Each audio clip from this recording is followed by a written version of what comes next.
लोग हैं कह रहे हैं कि हमारे कुछ स्वप्न हैं उनको हम पूरा करेंगे। अरे बावरे, स्वप्न कभी पूरे होते? कह रहा है स्वप्न अर्थात झूठी कल्पना, और वो कह रहा है कि भगवान तो तभी तो हमारे कुछ स्वप्न हैं वो पूरे कर दें। अरे भगवान तो जागृत को भी स्वप्न कर रहे हैं। उमा कहूं मैं अनुभव अपना, सत हरि भजन जगत सब सपना। कैसे समझ में आवे सोते हुए स्वप्न देखने वालों को? लाख जगाओ, पानी डाल के जगाओ, चाहे जैसे धक्का लगा के जगाओ, ये करवट बदलते फिर सो जाते हैं। कैसे जगेंगे? अच्छा, कुछ तो ऐसे हैं जो जग के सोने का नाटक कर रहे हैं, तो उनको तो जगाया ही नहीं जा रहा। जो असली में सो रहे हैं वो तो जग सकते हैं, लेकिन जो जगकर सोने का नाटक कर रहे हैं उनको जगाना बड़ा कठिन है। जाग जाओ भैया। देखो, तुम अकेले आए हो, तुम्हें अकेले ही जाना है। जाग जाओ, कमाई करने आए हो, ये परदेश है तुम्हारा, ये घर नहीं है। घर तुम्हारा वृंदावन धाम है, घर वाली प्रिया प्रीतम और शचरियां हैं। तुम भूल गए हो, यहां तुम आए हो तो अब अपनी भूल मिटा दो। यहां तुम्हारा ना कोई जननी है, ना कोई जनक है, ना कोई बंधु है, ना कोई सुहृद है, ना कोई रिश्ता है, ना कोई नाता है। तुम बाबा जी हो इसीलिए बोलते हो, हम तो गृहस्थ है। तो तुम भी नाता किए हो तो कृष्ण से किए हो, दूसरे से नहीं किए। जान नहीं पा रहे। नहीं, उस शरीर से जब कृष्ण अंतर ध्यान हो जाते तो क्यों जला देते हो? रख लो शरीर को। कृष्ण को तो देखा नहीं, जाना नहीं, लेकिन अनजाने में भी श्री कृष्ण से ही प्यार करते हो। कृष्ण आकर्षण, जो सबके हृदय में एक पावर रूप से विराजमान परमात्मा तत्व, उसी का आप आदर करते हो। अकेले आए हो, अकेले जाओगे। रात में उठो और खूब भजन करो। रात में इस मोह निद्रा से उठो और भजन में लगो। भजन करके ही आप इस माया का जो अंधकार है ये विध्वंस कर सकते हो। अन्यथा कुछ का कुछ आपको दिखाई देगा। ठूठ का भूत नजर आएगा, रस्सी में सांप नजर आएगा। ये बहुत बुरा अंधकार छा गया है अंदर। कुछ नहीं है, किसी भी भोग में सुख नहीं है, किसी भी संग्रह में सुख नहीं, और बुद्धि मलिन है इसीलिए इसी में लगी।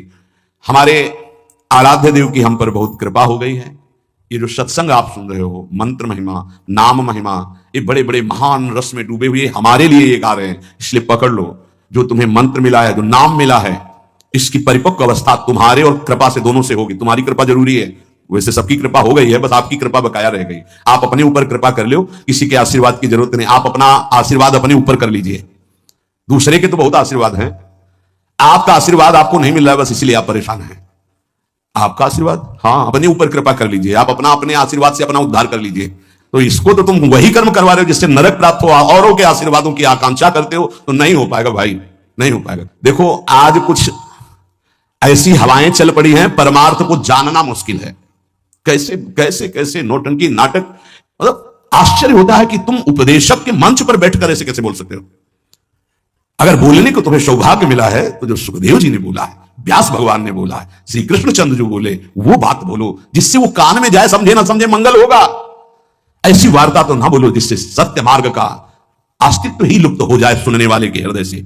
आज बहुत संकट में धीरे धीरे हमारे धर्म ग्रंथों का रहस्य पड़ता चला जा रहा है, क्योंकि इनके लिए जो हम मंत्र जाप करके बुद्धि पवित्र होती, सो अर्थ बता सके। नहीं तो केवल मनोरंजन रह गया कि सामने वाला केवल प्रसन्न हो जाए, इसके लिए शास्त्र रचे गए। हमारे सामने तो हमारा काम बन जाए, ये शास्त्र है। शास्त्र का ये स्वरूप नहीं। तुम्हारी जेब भर जाए जो जन्म जन्म से खाली रही, किससे? नाम से भर जाए। तुम्हारी नाम में रति हो, भगवान में रति हो, तुम्हारा ये जीवन मंगल में सुख में जाए। अगर कहीं अगला जन्म हो तो तुम महाभागवतों के रूप में जन्मो, तुम्हें माया फंसाकर रोन न सके। इसलिए सत्संग है, इसलिए धर्म शास्त्रों की रचना। भगवान को कुछ बोलने की जरूरत थी क्या? जिन्होंने इस माया प्रपंच को रचा, उन्होंने माया मुक्त करने के लिए सूत्र रच दिए। ऐसे चलो तो फंसोगे नहीं, ऐसे चलो, गेम है गेम। ये भगवान ने अपने आप से अपने आप में खेल रचा है। तुम भी उसी अपने आप में अपने आप को देखो, मुक्त हो जाओगे। अब यहां केवल सामने वस्तुएं रखी हैं, केवल भोग सामग्री, केवल पद प्रतिष्ठा, केवल संसार का अस्तित्व, और यह संसार का अस्तित्व इन सबको मिटाने वाला है, और हम सजाने वाली बात करते हैं। बहुत बहुत अपने कानों को प्रायः बचा करके रखो। जहां सत्य मार्ग की चर्चा मिले तो सुनो, नहीं तो नाम जप करो, एकांत सेवन करो। ऐसी कोई बात मत सुनो जो नाम रूप लीला धाम से आपको विलग कर दे, नहीं तो जीवन की बड़ी भारी हानि हो जाएगी। और उपासक अपने आराध्य देव को सबके दर्शन से बचावे। ये बड़ी गूढ़ बात हम आपको कह रहे हैं। अब जब खुल करके जिससे यहां सेवा हो रही हो बात अलग है, जब उनका आदेश हो जाए। नहीं तो अपने आराध्य देव के दर्शन से, जैसे कहते हैं ना, सबकी श्री जी। सबकी श्री जी नहीं है तो हमारी श्री जी है। हम चाहेंगे तो आपको दर्शन करने देंगे, अन्यथा नहीं करने देंगे। इस पे तुम्हारा अधिकार नहीं है। अपनी जो श्री जी है इस पे केवल अपना अधिकार है। पूज्यपाद शिवड़िया बाबा जी महाराज, परमात्मा सर्वव्यापी सबकी वस्तु है, पक्का, पर प्यारे लाड़िले प्रभु अपनी वस्तु हैं। जो हमारी पूजा में विराजमान है, हम छूने दें ना छूने दें, पूजा करने दें ना करने दें, दर्शन करने दें ना करने दें, इसमें मेरा पूर्ण अधिकार है। ये सबकी वस्तु नहीं है, ये सिर्फ हमारे हैं। जैसे पृथ्वी पर सबका अधिकार है, लेकिन उस पृथ्वी में हमने मकान बना लिया, मेरा अधिकार घुसने दे ना घुसने दे, आने दे अंदर ना आने दे। पृथ्वी पर सबका अधिकार, परमात्मा पर सबका अधिकार है, लेकिन जो हमने प्रभु की सेवा विराजमान की, इस पर सिर्फ मेरा अधिकार है। हम चाहे तो तुम छू लो, हम चाहे तो तुम देख लो, नहीं पर्दा लगा देंगे। ये तुम नहीं कह सकते कि खोलो श्री जी सबकी है, नहीं, सबकी श्री जी ढूंढो जाके, ये हमारी पर्सनल श्री जी है, ये हमारी पर्सनल ठाकुर है। जैसे पृथ्वी सबकी, मकान हमारा, जितने में हमारा मकान बन गया है, इसके अंदर आने दे तो हम आने दे, ना आने दे तो ना आने दे। इसलिए उपासक जब तक भगवदाकार वृत्ति ना हो जाए, अपने आराध्य भगवदाकार वृत्ति की अपने आराध्य देव अपने से बात करने लगे, तब तक अपने आराध्य देव को प्रदर्शन ना बनावे। कोकिल साईं कभी किसी को दर्शन नहीं करने देते थे। जब कोई विशेष प्रेमी महाभागवत तब ले जाते थे, वो ये कहते थे कि हमारे लाडली लाल से कुछ कह मत देना, कुछ कहना नहीं तो हम दर्शन करा देंगे। क्या मतलब? वो मूर्ति समझ रहे हैं, देखो जरा, वो खेल रहे हैं, तुम कुछ बोल दोगे वो तुम्हारी तरफ आकर्षित हो जाएंगे परस्पर उनके खेल में। कुछ बोलोगे नहीं, बस चुपचाप दर्शन कर लो। तो वो महाभागवतों से अन्य का तो प्रवेश ही नहीं था। इसका कुछ रहस्य है। अपने ठाकुर जी को प्रदर्शन न बनाए, अपनी सेवा को प्रदर्शन न बनाए, अपने भजन को प्रदर्शन न बनाए। उपासक यदि व्यवहार में उतार देगा अपनी उपासना को, तो वो फिर सिद्ध नहीं हो पाएगा। जब तक अपने आराध्य देव से बात ना होने पावे, तब तक आराध्य देव गुप्त ही रहने चाहिए। और जब आराध्य देव से बात होने लगे, फिर उनकी इच्छा है कि चलो हम मंगल, तो बात अलग। ये गुरुदेव भगवान को भी देखा, आप वो दर्शन। ऐसे जो नाम सेवा है, घंटों ऐसे, घंटों श्री जी का नाम सेवा ऐसे ले, घंटों ऐसे, क्या उनको दिखाई दे रहा है? बार बार बार बार बार। और ये सब होता बंद करके दरवाजा। कभी सेवा प्रकट, वो तो सेवा में थे इसलिए दर्शन नहीं किसी का। और देखो आज वही प्रकट में सेवा हो रही है, प्रकट में सबको। ये साधक को ये सावधानी है, कुछ गुण राशि, इसलिए महापुरुषजन कह रहे हैं उसमें क्यों में ना करके अपनी भावना को पुष्ट करना चाहिए। और ये ध्यान रहे कि भगवान को भोग पाने की इच्छा नहीं होती, क्योंकि वो नित्य तृप्त पूर्ण काम है। भक्त का भाव भगवान की भूख लगाता है। जैसे भोजन की खुशबू जो है, भूख ना लगी हो तो भी लग जाएगी ना, बढ़िया ऐसे बने हो तो देख के लगे चलो भाई। ऐसे ही भगवान के अंदर भूख पैदा होती भाव से, भक्त का भाव। अगर भाव नहीं है तो पूज्य बाबा कह रहे भगवान नित्य तृप्त पूर्ण काम है, उनमें कभी भूख पैदा नहीं होती। जब सेवा करने वाला देखा है हमें, ये 2 रोटी और सबसे भूख लगा, गरम गरम रोटी घी लगा के दौड़ के जा रहे हैं, एक एक परोसते जा रहे हैं। ऐसे एक साधक छोटे छोटे टुकड़े करके पवाते जा रहे हैं, एक व्यजन कर रहे हैं, पंखा कर रहे हैं, बीच बीच में थोड़ा अनुकूल जल पिलाते, कभी मीठा पवा के भाव। ये नहीं कि थाल ऐसे रख दिए, पर्दा लगा दिया और चले गए ऐसे। और कुछ लोग तो सुबह चिरौरी और गिलास में पानी रख दिया और शाम के हटा दिया। ऐसा तुम्हारे साथ बर्ताव हो किसी रिश्ते नातेदार के यहाँ तो क्या होगा? जिस कमरे में हो उसी चार पाई के समीप आकर के एक टेबल रख दे, एक गिलास पानी, थोड़ी चिरौरी रख दो, पर्दा लगा दे बाहर से, या तो दरवाजे में ताला। अब कैसा लगेगा? आप तो पाव बाल भोग में हलवा और चाय और बिस्कुट और ये वो, और ठाकुर जी के आगे छोटी कटोरी में चिरौरी रख दी। परिणाम क्या होगा जानते हो? अपराध बनेगा, क्योंकि सेवा विराजमान की हो, परिणाम में आपको फिर संकट घेरेंगे, परेशानी आएगी। अगर ठाकुर जी घर में विराजमान की हो तो अपने पर्सनल ठाकुर जी हैं तो वो वैसे हैं जैसे लाडला पुत्र अपना पुत्र। कैसे? कोई महानुभाव तो कि अब हम बाहर जा रहे हैं, पड़ोसी को दे दिए। कभी दोगे पुत्र अपने पड़ोसी को? दोगे पुत्र? अगर देने की भी बात आ गई तो हृदय हमारा कहेगा नहीं। वो कैसे प्यार करेगा जैसे हम प्यार करते हैं। हमारे साथ ठाकुर जी जाएंगे या ठाकुर जी की व्यवस्था होके घर में ही कोई एक रहेगा? अब हम कहते हैं साथ रखो, पर ठीक है, फिर उनका सम्मान भी रखो, उनको ऐसे सम्मान से रखो ठाकुर जी को साथ ले जाते हुए जैसे ठाकुर जी को रखा जाता है। सेवा का मतलब है स्वामी अधीन हो जाते हैं, बहुत बड़ी बात है जो सेवा विराजमान करना है। देखा जाता है ठाकुर जी बहुत ऐसे हो गए, ऐसे तो सेवा बताती है कि तुम ठाकुर जी को प्यार नहीं करते। तुम तो ऊपर से बहुत चिकने सब लगाए, ठाकुर जी कैसे, उनका कैसा चेहरा होगा? इसका मतलब सेवा बताती है कि तुम कैसे सेवा कर। इसी सेवा से प्रभु की प्राप्ति हो जाएगी। भावपूर्वक भोग लगाओ, तुमको भूख लग जाएगी। भावपूर्वक आभूषण पहराओ तो तुमसे कहने लगेंगे।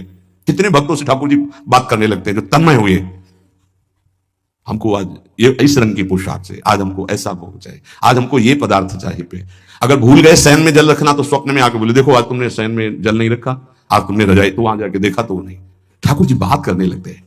अपने इष्ट के सिवा अन्य किसी इष्ट विग्रह का अपमान न करे उपासक।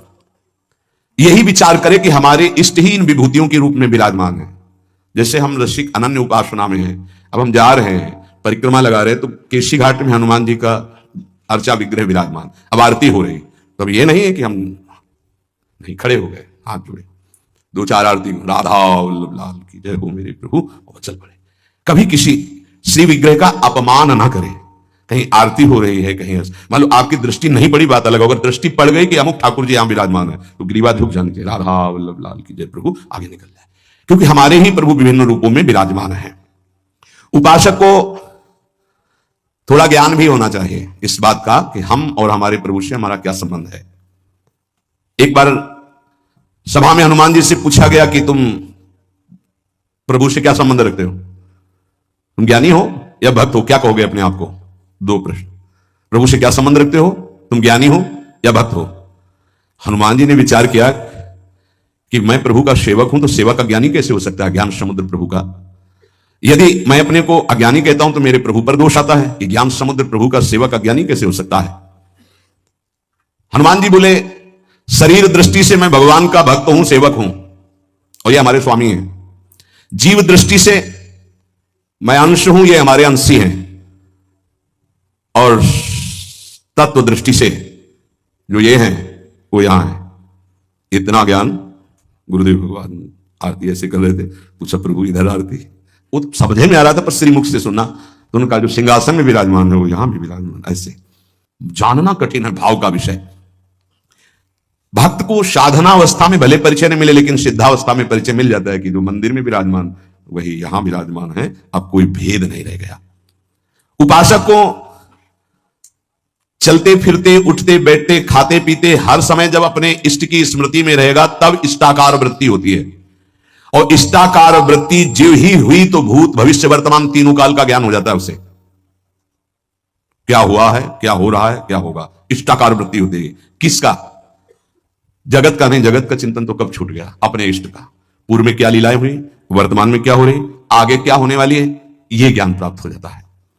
जहां कृष्णाकार भगवदाकार इष्टाकार वृत्ति हुई, फिर उसके लिए कुछ दुर्लभ नहीं रहता। सब ज्ञान, सब रहस्य, सब प्रेम, साक्षात्कार, सब कुछ, लीला दर्शन, सब। खास बात है इष्टाकार वृत्ति। वो कैसे होती? बोले उठते बैठते, चलते फिरते, खाते पीते, हर समय इष्ट की स्मृति, इष्ट का ध्यान। उपासक कब समझे कि हमारी भक्ति चरम लक्ष्य में स्थित हो गई है? बोले जब केवल प्रेम ही प्रेम की मांग रह जाए, दुख सुख मान अपमान इनकी कोई भान वृत्ति न रह जाए, और केवल प्रेम ही प्रेम, प्रेम में प्रेम की चाह, तब समझे भक्ति का चरम लक्ष्य जागृत हो चुका है। तुम्हें कोई गाली दे, तुम्हारी भाषा में खूब अच्छे से समझते हो, तुम्हें ऐसे दुख ना हो जैसे कोई तुम्हारी विदेशी भाषा में तुम्हें गाली दे, जिस भाषा को नहीं जानते, तो तुम उसके मुंह की तरफ देख करके बस चल दोगे, मुस्कुरा, कुछ बोल रहा है बस, ऐसे तुम्हारी भाषा में तुम्हें गाली दे, मुस्कुरा चल दो, तो समझो भक्ति का चरम लक्ष्य जागृत हो रहा है। तुम्हारा अपमान हो, तुम्हारी निंदा, उसे बहुत अमृत है, सच्ची कहते हैं। तिरस्कार, अपमान, निंदा, ये भगवान की प्राप्ति करा के ही रखती है भक्त को। अनुकूलता, नमस्कार, सम्मान, प्रणाम, भगवान बचावे, ये जहर कभी पीने को ना मिले। अगर ये जहर मिल जाता है तो फिर आगे कदम नहीं बढ़ पाते परमार्थ के। ये देह बुद्धि कब नष्ट होती भक्त की कि मैं स्त्री हूं, मैं पुरुष हूं? बोले जब भगवत बुद्धि जागृत हो जाती है, सबसे पहली प्यारी चीज है भगवत स्मृति। इतनी याद में खो गया कि देह की स्मृति नहीं रहे, और पूर्ण रूप से देह भाव का त्याग होता है भगवत साक्षात्कार के बाद। महाराज जी, भगवान में प्रेम होना तो बड़ा कठिन है, वो दिखाई तो देते नहीं। मान लो दिखाई दे तो ज्यादा जल्दी प्रेम हो जाए, अब देखा तो है नहीं, तो कैसे प्रेम करें? उनके नाम से। उनके नाम में बहुत सामर्थ्य है, उस नाम का निरंतर चिंतन यदि करोगे तो तुम्हारे चित्त के सारे विक्षेप नष्ट हो जाएंगे। श्री कृष्ण को कहा गया है आकर्षणकारी, लेकिन नाम में इतनी सामर्थ्य है कि श्री कृष्ण का आकर्षण कर ले। यह बात अनुभवी महापुरुष ही बोल सकते हैं। श्री कृष्ण का आकर्षण त्रिभुवन को आकर्षित किए, और नाम श्री कृष्ण का आकर्षण कर लेता है। इसलिए बिना देखे भी परम सिद्धि को वो प्राप्त होते हैं जो निरंतर नाम जप करते हैं। महाराज कहते हैं कि कृपावान ही भजन करता है। कृपा तो सब पे है, फिर सब भजन क्यों नहीं करते हैं? सब पर मोरी बराबर दया। महात्मा और भगवान की कृपा सबके ऊपर समान होती है। उत्तर, पर जो भगवान या महात्मा की आज्ञा का पालन करता है वही उस कृपा का पात्र बनकर कृपा को रोक पाता है, अन्यथा प्रवाह है निकल गया। जो महात्मा या भगवान की आज्ञा में स्थित रहकर परिस्थिति के अनुसार ना चलकर उसमें अंतर ना आने दे, परिस्थिति के अनुसार। बोले दुखद परिस्थिति आई, भजन छूट गया, आज्ञा का पालन नहीं हो पा रहा, ऐसा नहीं। सुखद परिस्थिति आई, फूल गए, प्रभु को भूल गए उनकी आज्ञा, ऐसा परिस्थिति के अनुसार नहीं। वो भगवत प्रसाद वो महापुरुषों का प्रसाद प्राप्त करता है जो उनकी आज्ञा में पूर्णतया स्थित रहता है। ये महात्माओं की निंदा क्यों होती है? बड़े बड़े महात्माओं की ये निंदा क्यों होती है? जब इस कोटि के महापुरुष होते हैं तो उनकी निंदा संसार में के लोग क्यों करते हैं? दो स्वरूप हैं, एक है भक्ति, दूसरी है माया। जब वो भक्ति या ज्ञान के द्वारा सिद्ध होते हैं तो जो माया के सिद्ध होते हैं उनके हृदय में अपने आप द्वेष हो जाता है। माया सिद्ध कामी, क्रोधी, लोभी, मोही, ये देखते हैं जब संतों को तो अपने आप इनके आग पैदा हो जाती है। ये कुछ है ऐसा, ये माया के पार्षद जो है ये आए देखने के लिए थर्मामीटर डालने के लिए, पर वो थर्मामीटर भक्तों में होता, मायावियों में तो होता नहीं। भक्ति से जान सकते हो, माया के द्वारा नहीं। तो महापुरुषों की जब प्रभाव और यश का विस्तार होता है तो जो मायावी जन होते हैं, माया के दास होते हैं, उनके हृदय में भयंकर द्रोह पैदा हो जाता है, द्वेष पैदा हो जाता है। इतनी जलन उनको होती है कि वो किसी भी तरह मिटा पाए, बस ये बात होती है, किसी भी तरह मिटा पाए। पर सीन की चाप सके को उतासु बड़ रखवार, रमापति जासु जिनके भगवान रक्षक हैं, उनको कौन नष्ट कर सकता है। तो इसलिए उपासक को यह भी तैयारी रखनी है कि अपमान, निंदा, तिरस्कार ये हमारे इस मार्ग के पुरस्कार हैं। मिलेगा, मिलता रहा है, मिला है, मिलेगा पक्का।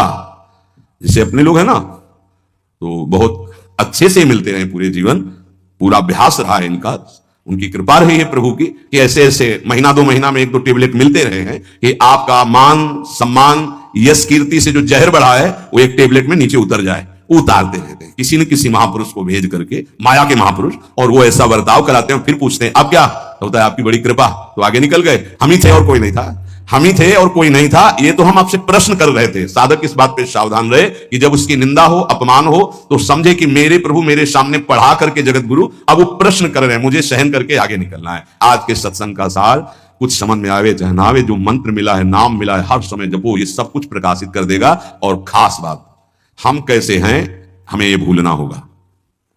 हमारी प्रिया जो कैसी, हमें ये याद रखना होगा। अगर हम अपनी याद रखें तो बर्बाद हो जाएगी, पक्की बात है। आज तक की तुम्हें बात बता रहे भाई, अपने घर में जैसे बात की जाती है। अगर इस मार्ग में चलना है तो यहां क्या हो रहा है, यहां क्या होना चाहिए और यहां क्या होगा, ये तीनों जिम्मेवारी हमने अपने प्रभु को दे रखी है। और हम चैन से सोते हैं। जो हो रहा है वो आप कराओ, जो होना हो वो भी करवा लेना। जैसे भी हैं हम आपके हैं, आपके सिवा हमारा कोई है नहीं, आपको हम छोड़ने वाले नहीं। ये हृदय में बैठा लो। इसलिए बार बार कह रहा हूं कि बहुत तूफान चलते हैं माया के। कभी दक्षिण वायु, कहीं उत्तर की, कभी पछियाव, कभी पूर्वैया। साधक इधर टटिया लगावे तो उधर उड़ा जा रहा है, उधर लगावे तो उधर उड़ा जा रहा है। बहुत गंभीरता से विचार पूर्वक ये सब निर्णय की बात हम आपको कह रहे हैं। हमको अपनी चिंतन की वृत्ति छोड़नी होगी, तभी आगे बढ़ पाओगे। नहीं आपको बीच बीच में लगेगा कि परिवर्तन तो हुआ नहीं, ऐसी माया है। ये हम खूब एकांत में विचार करके बोल रहे हैं। इसलिए सबसे प्रार्थना है कि अपने को भूलना होगा इस मार्ग में। अपने भक्ति मार्ग की बात कर रहा हूं। हमारे आराध्य देव का स्वभाव कैसा है, उनका प्रभाव कैसा है, वो कितने करुणा में, ये याद रखना है। और अपने में क्या है ये भूलना पड़ेगा, नहीं तो बार बार आप विक्षेप को प्राप्त होंगे। यहां माया आपको ऐसे विचार देगी, ऐसे आपको दर्शन कराएगी जिससे आराध्य देव का सानिध्य छूट जाए, उनका भरोसा छूट जाए। अब हम जैसे हैं, अगर शरणागति के सत्संग को याद करो आप, तो उसमें यह कहा गया था उपासक जब अपनी चिंता करता है तो शरणागति पे कलंक लगाता है। ठीक है, अब हम क्या कर सकते हैं? हम तो आपकी शरण में हैं। हम जैसे भी हैं, मलिन विचार, अच्छे विचार, आपने हमको वर्ण किया ना, हम तो आपको वर्ण बाद में किया, पहले आपने हमें वर्ण किया है। वकालत में हम लोग जीत जाएंगे। हमने आपको वर्ण नहीं किया है, हम तो जानते भी नहीं थे आपको। आपने चयन किया पूरे संसार से, अलग अलग बुलाया, कोई हरियाणा से आया, कोई पंजाब से आया, कोई उत्तर प्रदेश से, कोई तो पकड़ के मंगाया ना अपने अपने भाव द्वारा घसीटा। जब उन्होंने चयन कर लिया है तो क्या देख के चयन किया है? हमें कोई विशेषता थोड़ी देखी है, हमें अधमता देख के चयन किया। ये बेचारा साधन करके भगवत प्राप्ति नहीं कर पाएगा। अब हमको साधन से क्या मतलब है? तो किससे मतलब है? जिन्होंने हमको पकड़ा हमको उनसे मतलब। उनका स्वभाव कैसा, उनका प्रभाव कैसा, हमारी बात मान लेना। हम हंसते हंसते वो बात करें जिससे आप निहाल हो जाओगे। अपने को देखोगे कदम लड़खड़ा जाएंगे, उनकी तरफ देखोगे भाग पड़ोगे। अपने देखने से कभी कल्याण नहीं होगा, उनकी तरफ देखने से ही कल्याण होगा। अपने देखने से बहुत दुखी हो जाते हैं, उनकी तरफ देखते हैं तो बहुत सुखी हो जाते हैं। हमें सुखी होना है, हमें आनंदित होना है, हमें अपनी तरफ नहीं देखना। हम नहीं संभल पाएंगे, नहीं सुधर पाएंगे। कब तक? जब तक उनकी तरफ नहीं देखेंगे। हम अपने को देखकर पावरहीन होते हैं, उनको देख करके हमारे अंदर पावर आती है। जब भरत जी अपनी तरफ सोचते हैं तो कर्म लड़खड़ाने लगते हैं, जब सियाराम जी की तरफ सोचते हैं तो उत्साह संपन्न होकर चलते हैं। तो हम अपनी प्रियाजू की तरफ देखें। जैसी परिस्थिति रोज कट रहा है, रोज की रोज आयु छीन हो रही है, मृत्यु के नजदीक जा रहे हैं। हमारे पास राधा नाम धन है, हमें दुर्गति की कोई परवाह नहीं है। हिसाब नहीं कर पाएगा कोई त्रिभुवन में इतना माल हमारे पास है। बोले आपके पास है क्योंकि आप भजन करते रहे। हम एक नाम की बात कर रहे हैं। एक बार तो सुनी लिया ना अभी राधा, भले ना बोला हो तो इसका भी हिसाब नहीं, क्योंकि गावत श्रवणम सुनत सुखाकर विश्व दुरित दवनी, बोलने वाला और सुनने वाला बराबर फल का अधिकारी होता है। खूब नाम जप करो, मंत्र जप करो, जैसे भी है। इससे बुरी स्थिति में हमको पकड़ा गया है, इससे बुरी स्थिति में हमको चयन किया गया है।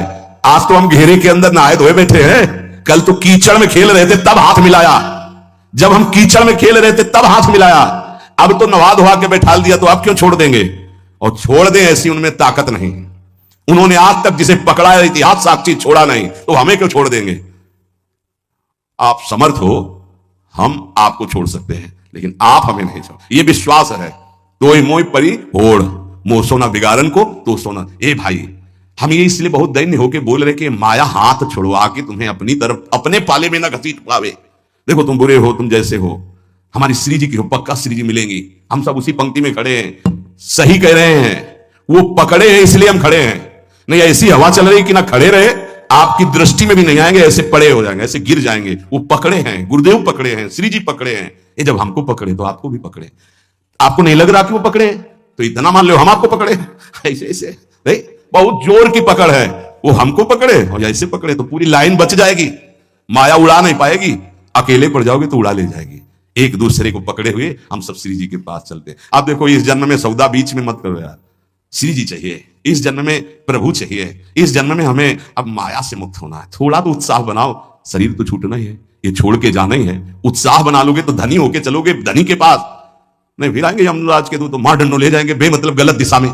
इसलिए हमारा कोई अन्य योनि ना मिले, अगर हमें जन्म मिले तो मनुष्य जन्म मिले और भगवान की आराधना करूं, आराधना करके पुनः उनको प्राप्त करूं। वैसे तो इसी जन्म में मिल जाए बहुत अच्छा है, इसलिए नाम न छूटने पाए भाई। राधा राधा राधा राधा राधा।